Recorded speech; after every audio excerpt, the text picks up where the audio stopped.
All right, welcome into the Burn After Listening, Week 2, Episode 2. We've had some technical difficulties here. I think it's our fourth go trying to get this recorded, but how's everyone feeling? Feeling good, recovering from the weekend. Got a little wine drunk, had a couple of nice dinners this weekend, so we're ready to go. Nice. Why were you having nice dinners? Are you celebrating anything or just to have them? My girlfriend's parents were in town, so they just brought us to a bunch of nice restaurants, and we walked them around the city, put like 10 miles in. Okay, nice. That's sick, dude. Yeah, whenever I'm with the chicken or parents are paying, dude, I just order the most expensive thing, even if I know I'm gonna hate it. Oh, it was a good weekend, yeah.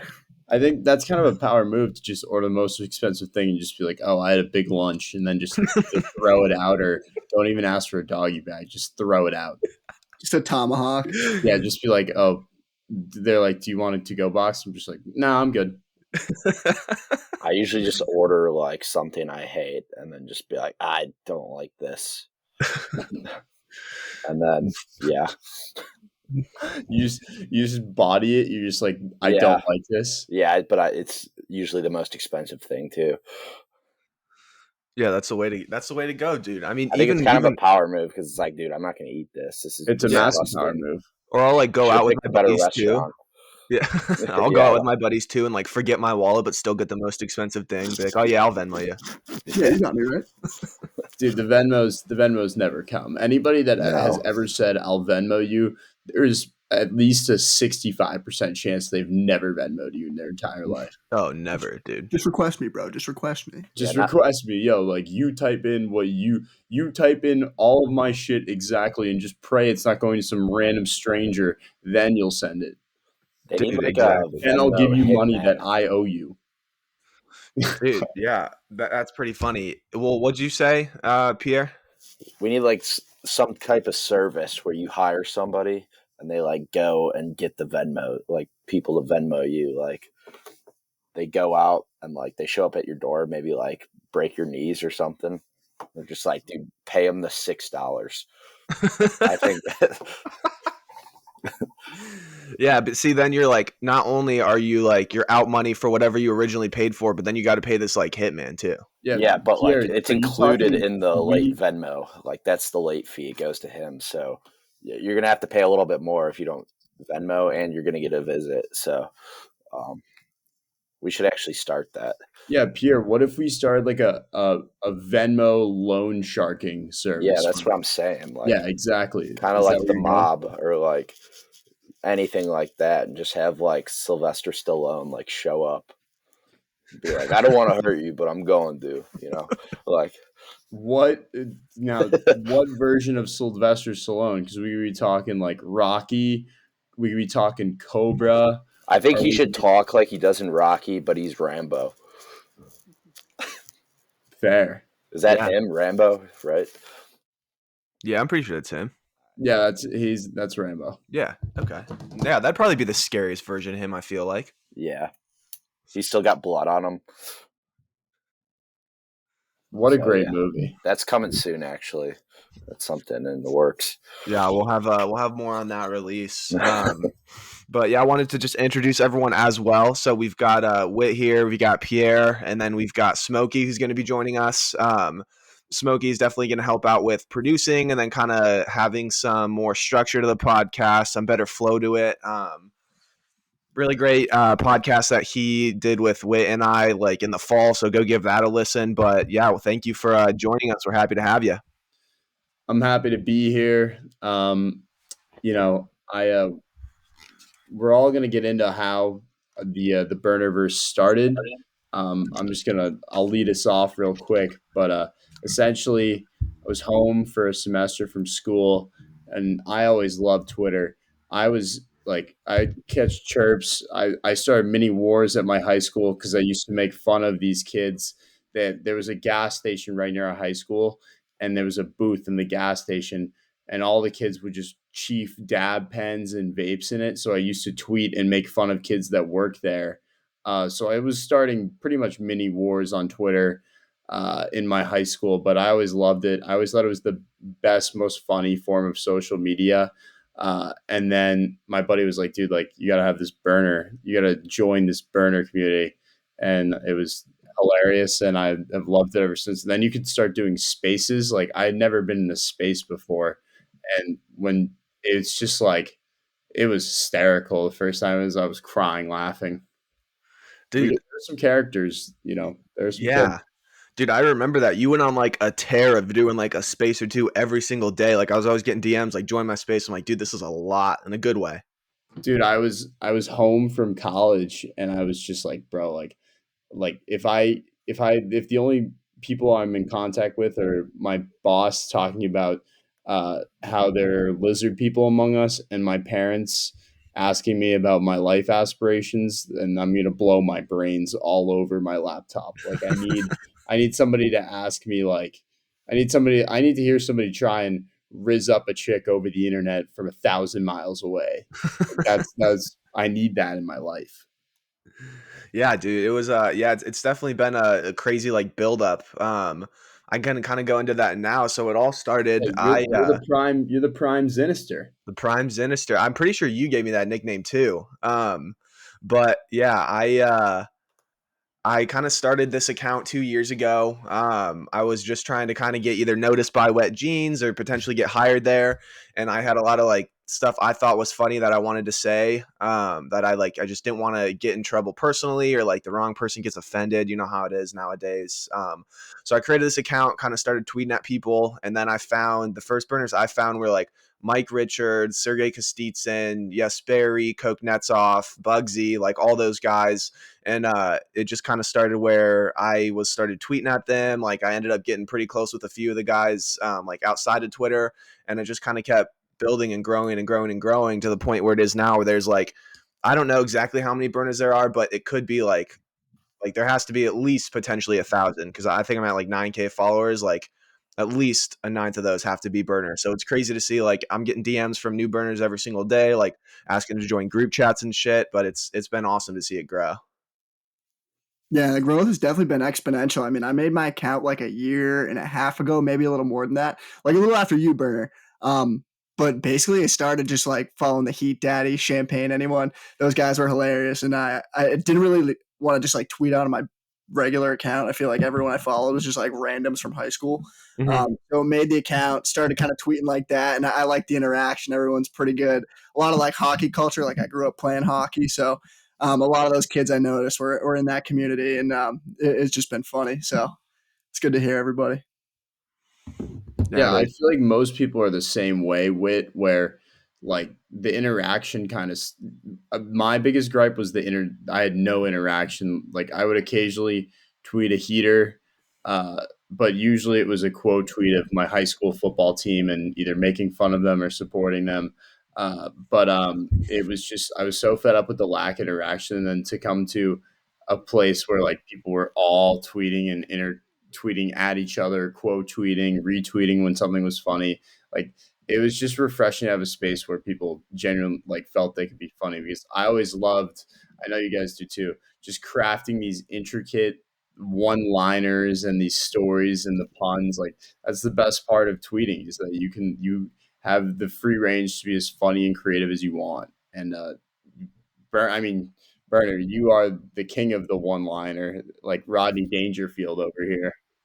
Dude, I don't know if I'd go that far. I think there's a lot of people that are like a lot funnier than me and they have like better tweets and better content, but I just like put in a lot of work, whether it's like posting like my tweets on TikTok every day or like whatever it is to try and get like a bigger following. So I think there's a difference between like, because there's definitely people that are funnier than me for sure. I think I'm just a little more consistent with like posting on TikTok and doing extra stuff like that. Dude, I think you're a and great spokesperson for us yeah, all too. our prime minister, our prime minister, it's important. Pierre, how about yourself, man? How's your journey on Twitter shaped into the beautiful, beautiful thing we've seen it today? Well, I made a burner like probably 3 or 4 years ago, just because I would say all this stupid shit because my mind is just kind of crazy, and I would say it to like all my buddies and just like random shit that comes out of my head and mouth. But then I made an account just like to tweet all that shit because I just thought it was funny. So then, like, all my friends, and I just kept it private or whatever. And then, like, when I saw like there was a community, I kind of like made it unprivate, and Burner kind of reached out to me, and it was like, hey, like, make this unprivate, like, people want to see this, and he wanted to retweet some of them. So I did that, and then I ended up deleting it not too long ago because I just got busy and all that, and it was kind of wasting my time. I was trying to get through school, but I'm starting to get back into it now and do this. So I think it's really funny, and just like, I love just saying stupid shit. So it's kind of the perfect place. There's no policing or anything there. It's kind of a safe space. Exactly. That's what I like about it the most too, where it's like we can kind of say whatever we want, like just a great looking group of dudes making each other laugh. That's what I say it is every time someone asks. That's Yeah. what it is. I mean, And it's nice, like, no, and everybody is respectful and cordial. We still say funny stuff and say outlandish things, but everybody's very respectful and cordial of each other. And for the most part, at least I would say so. I don't think we've really run into any issues with people being out of pocket, have we? The only one would have been like Crazy Maniac from like in the fall too. That dude would just he worked in a blue collar job, what he told me. So he had like weird off days.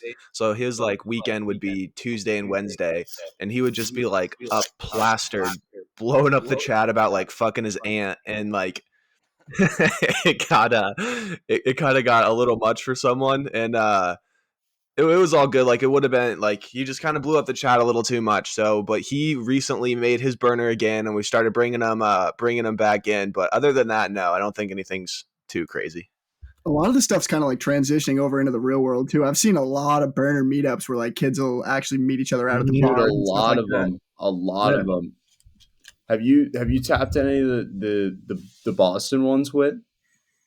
I've met a few of them. I know Burner actually met a bunch of them when he was out over here. I couldn't make it out, I did but mean to ask you about that. there was a huge group of them. Yeah, dude, it was good. It was all the Boston boys. It was hilarious. Just like the second I got there to the second I left, it was like we had been friends for how long. They were extremely nice. Took me to Coogan's where there's like $1 Bud Lights on a Saturday, which I was like, that's crazy. No, I thought it'd be much more expensive. And then we went to some cigar bar after that, and then this like Chinese karaoke place. But dude, it was great. I can't wait to go back out there and see those guys again. Yeah, we'll be happy to have you. Yeah, and I'm definitely tapping into to the Boston meetup next time for certain. I couldn't make it, unfortunately. Yeah, good. Gonna need you there. Awesome. Well, there's a couple other things I wanted to kind of cover that happened in the Burnerverse this week.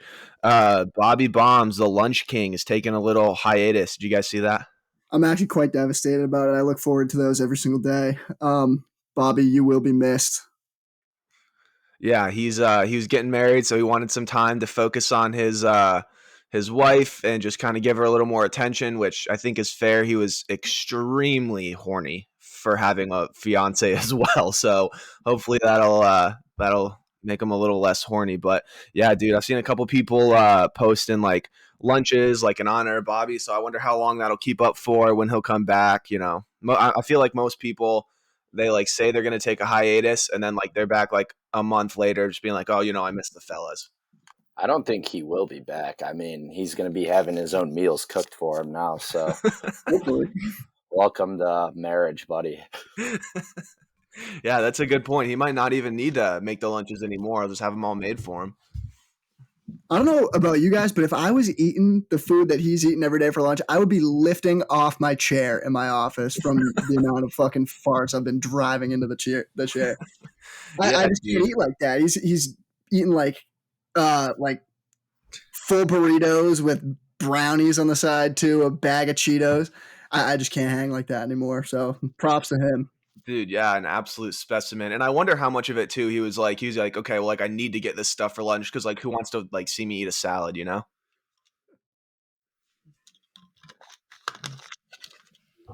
Dude, who like are people actually out there like eating salads and shit? I don't think Yes. rabbits. Yeah, dude. I see a bunch of people eat salad, and I think it's kind of ridiculous. Are you like looking for them eating salad? Like, are you very aware of it? No, Or, like coworkers and stuff like that. Oh, Like okay. we'll order lunch, and I get like the messiest cheeseburger alive, and they're like, "Yeah, I'm just getting like a chicken salad." And I'm like, "Dude, they're paying for this." Like, How often are you watching your coworkers eat lunch? well, I mean, I eat with them pretty much every day, so Oh, okay. we cater lunch about once or twice a week. So Do you actually? That's good. yeah, so I just eat like what I wouldn't afford there. So Yeah, right. So wait, it's getting catered, and a lot of those people are still eating salads. yeah, they choose to order salads. They're like, "Oh, we're ordering from like a steakhouse," and they're like they'll get salads, and then me and this other guy, like me and him, just hound the burgers. But so we know who the men in the office are, but I can't believe it. Maybe that's a different stage of my life, though. Like, I don't know. They have kids. They're eating salads. I don't know. Yeah, If I he guess comes back, if he comes back and he's only eating healthy meals from now on, it's just not going to be the same. So I hope he's back in full force if he does decide to come back. Yeah, I would definitely agree. It's why is it always such a bad sign for the boys when one of your boys is like, it's like, fuck, like he's eating healthy, like he must have like a girlfriend or some shit. It's always a disaster for the boys when the dudes start improving themselves, and I don't know why. It's a slippery slope. I mean, you start eating healthy, you start caring about yourself. You might stop drinking, you might stop going out. So Yeah, Exactly. Yeah. they're tough waters to get into. You Dude, don't want to see Yeah, that. if you're not eating pizza at 2 a.m. anymore, Yeah. you're probably not having fun. Dude, like, the bettering yourself pipeline is for sure a slippery slope because Yeah, next thing you know, they get a dog. Like, they get a that's dog all with a over. girlfriend, or they're just talking about like Leviticus and the Bible and how Jesus saves. Like, and I'm a Jesus guy. I'd like to be saved. Like, if but the only person who saved me in my life would be Lil Skies. But up until like all I'm gonna say is that I think Lil Skies could have wrote the Bible to sleep, but no shot Jesus could have ever come up with lust, bro. Like no shot. yeah, that's a very fair point. I mean, when was the last time Jesus dropped a track? Like, It's been real quiet from him. yeah, How in I think it'd get more people in church if he what started universe with the rap game. does Jesus come up with red roses, bro? yeah, exactly. I mean, it's been. I mean, he kind of fell off, honestly. Like, you don't ever really hear about him doing anything lately. The Jesus remix is a crown of red roses. His disciples, that was like a 12-person band, right? They wrote Yeah. all the church songs. For real. That Yeah, was they did. They went on a couple of tours too, but like I think a lot of them were like getting into drugs, like backstage before the shows, and it was just like a bad dynamic. I mean, when you have 12 people like that, though, like you kind of have a lot of wild cards. You can't like expect everyone to kind of follow what you need them to do.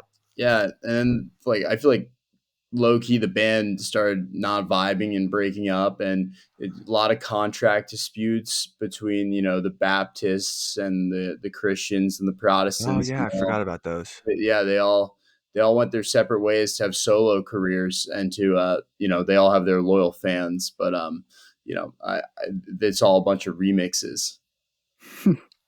Play the classics. Yeah, I think, and I mean, of all 12 disciples, I mean, didn't Judas go on to be the most famous one after all that? Too soon, bro. Yeah, Oh, my bad. I didn't know if people were if we're touching on that yet. We can the bad boy of the disciples, Judas. He's the What one was that they found in a Miami hotel room, right? Overdosed. yeah, that was him. I remember seeing that like a year ago or something like that. I think Judas also killed Pop Smoke. I heard that somewhere. I heard but that. I'm not sure. Yeah. Sweet. All right. Well, we can move on from there. Did you guys see that Dnaldi had a little voice tweet today? He's like threatening to unfollow everyone. I'll have to Laughing, send him bro. a direct message just to make sure my spot's safe on his roster. For real. I'm shaking in my boots right now, bro. He's always threatened to like deactivate and quit Twitter. Like he's not doing it. I was looking at his account all day. He unfollowed one person. He said he's gonna go down from like 700 to 100. Dude, like I'll never understand, is this community so addicting that it takes over your entire life?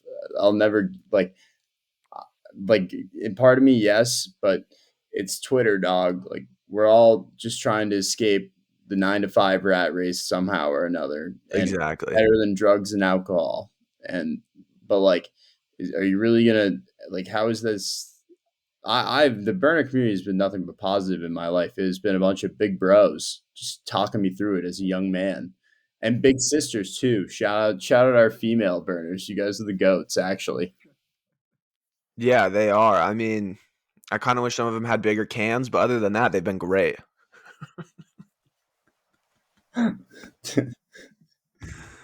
What have I've been meaning to do a like women's? Is it still Women's History Month? Is that March, right? Yeah. Okay, cool. We need to do a like a top 5 like female burner list for Women's History Month before it's over. Um, Bretsky has been doing Bretsky. Shout out Bretsky's been doing a lot of pro female content on his page for Women's History Month. He did a wall of fame. There's a lot of people coming for the crown burner, like trying to do Hall of Fames and Walk of Fame, Stars of Fame instead of the burner of the week is as official as it gets. You have a committee and everything, so a lot of Dude, heavy yeah. lies the crown. Well, I mean, technically, so it's not like even my list. It's like the burners list. I just kind of tweet it. And think like Rafi, like I know he's still banned. It's hard for him to get back right now, so like he can't really tweet out the list anymore. But yeah, there's actually like a good stretch down in I think it was like September or October where there were just so many lists coming out all the time, and it was just like it was a little much. But it's kind of like eased back a little bit. People are making them like different. The thing with Brett's list is the first week he did it, he like just ripped off a burner of the week and he goes, "Oh yeah, it's the only way people would have like looked at it or seen it," which like is fair, like if you're going for clicks and engagement and stuff like that. But yeah, I think when people kind of put their own spin on it, it's not that big of a deal versus when someone's just like directly trying to make it like their own, when they're like I don't even know what I'm saying. But yeah, I think burner of the week is still top dog right now. That and the greatest athletes of all time list. Oh yeah. I just kind of stole that from Heat Daddy, but it's not like that was really original anyway, Yeah, those are good. Unfortunately, they're not up for discussion. So Yeah, they're not up for discussion. But yeah, I was trying to make one this week and I think it went well. I've got a couple more ideas for that, so stay tuned for those. Hell yeah! What else you've been cooking up? All of you guys, actually. What else have you boys been chefing in the lab, trying to make some people laugh, make some content? Wit? I'm gonna start tweeting out my drafts. I think I have a billion of them saved. I always just kind of back out at the last second for a lot of them, but I'll start kind of letting it fly on the timeline. Yeah, I feel like I don't see you tweeting. I believe I have your notifications on. I don't see you tweeting that much, bro. It's kind of a bummer because you tweet bangers. I know I got to get back in the swing of things. I'm like buying a house and everything, new job, so it's been a lot. But always checking the timeline, always trying to stay engaged with everybody. Dude, what's buying a house like? It's fucking a bunch of bullshit. That's what it is. You just talk to the bank all the time, and you got to do a bunch of like renovation stuff to it. But it's been good. Keeps you busy. That is good. Busy is good because I feel like busy when you're not busy, you're getting into trouble. At least has been my life up until this point. But yeah, I was at a party this weekend with a bunch of family friends, and one of my cousin who's 23, her best friend from growing up is getting married. She's 23 and the dude's like 25, and they've seen each other for 2 or 3 years. And I was just asking, like, Are you at a guy at 25? Are you willing to just give up chasing bimbos? Because my cousin's getting married at 30, and I said, like, cousin Ryan, like, how long can I chase broads for? He said, until you're about 29 or 30. And I said, all right, fair enough. Dude, yeah, that's a fair point. I've never understood the people that get married super like young. Like it feels like you still have more to go out there and do. And yeah, like who wants to be like 24, like going to bed with your wife at 10 p.m. when you could be out until like 3 a.m. with your buddies, like kicking raccoons, you know? I know, yeah. And like some guys aren't into that stuff, which is fine. You do you. But like, I, at least I want to party like fucking Michael Irving until probably 24 or 25 or 26. Like, party like Lamar Brodom until then, and then we'll reassess where we're at, probably reel it in a little bit, and start actually being a productive member of society. Um, actually, which brings me to a question for the podcast. So, uh, I was at another party, and I was talking to this absolute missile, and it was bumming me. It was tough because she said she had a boyfriend, but I listened anyway because I'm courteous. And she was talking about how she was mad at her boyfriend, so that's why I stuck around. Right? Yeah, right. Yeah. You're saying there's a chance, like Yeah, open, doors open, like I'm prime. I'm in prime striking position right now to slide in, and in my head at least. In reality, it's probably like this kid's just a nice kid. yeah, right. True, but and she was saying she was mad at her boyfriend because her boyfriend was older, and her boyfriend went to a strip club her for his friend's bachelor party and paid for a lap dance.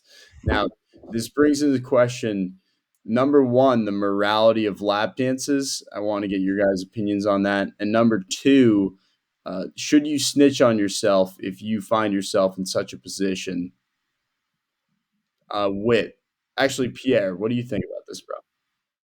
I don't think lap dances are bad at all. I mean, I like the strip club a lot. I lived in South Florida for 2 summers, so I've had my fair share of that. Got my wallet stolen by one of them. Really? Yeah, I went in for a dance, and they're all exotic down there. So she was like, "You want to fuck?" And then I was like, "No, I just want to dance." And then she's like, "What? You don't want to fuck?" And then she grabbed my phone and like put it on my face so it opened, and like went to my Venmo and tried Venmoing herself $300. No. And then I grabbed it back from her, but I already put all this stuff out of my pocket at that point. That's how she got my phone, because like, you want to feel it all, right? Like, you don't need your wallet in there. So anyways, like, I was like, no, I just want to dance. And then she got really mad and then told me to leave.